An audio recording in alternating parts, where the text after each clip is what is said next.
З 25 чэрвеня па 16 ліпеня новыя тэрміны здачы цэнтралізаванага тэсціравання. Беларуская мова, як і звычайна, стане прадметам, які распачне яго. А вось заданні па рускай мове і матэматыцы будуць выконваць у 2 дні. Прычына неспрыяльная эпідсітуацыя. Усе абітурыенты будуць рассаджаны з захаваннем дыстанцыі не менш за метр. У аўдыторыях абавязкова будуць антысептыкі.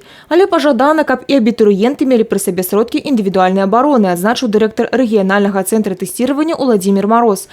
А зараз рэгістрацыя на ЦТ актыўна працягваецца, і тым, хто прайшоў яе раней, да змены тэрміну правядзення тэсціравання турбавацца няма падставы. Пропуска менять не надо, даже если там даты старые стоят.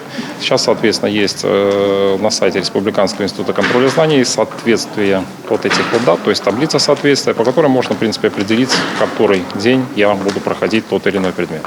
Ну, если возникает затруднение, соответственно, просто звонить в пункт проведения тестирования или регистрации тестирования для того, чтобы выяснить, какой день будет какой предмет проходить.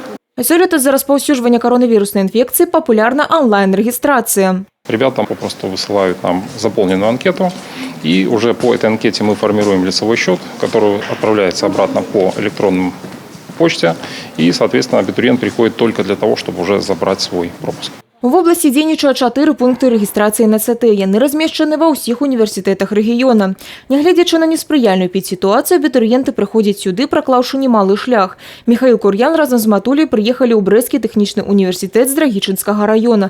Атрымаць пропуск онлайн, кажуць, бяспечней, аднак зручней усё ж у пункце рэгістрацыі. Калі што незразумела, адразу дапамогуць. Онлайн вот есть онлайн. А все-таки, когда ты разговариваешь с человеком, ты видишь его, это намного лучше, чем все-таки, я считаю, пока онлайн.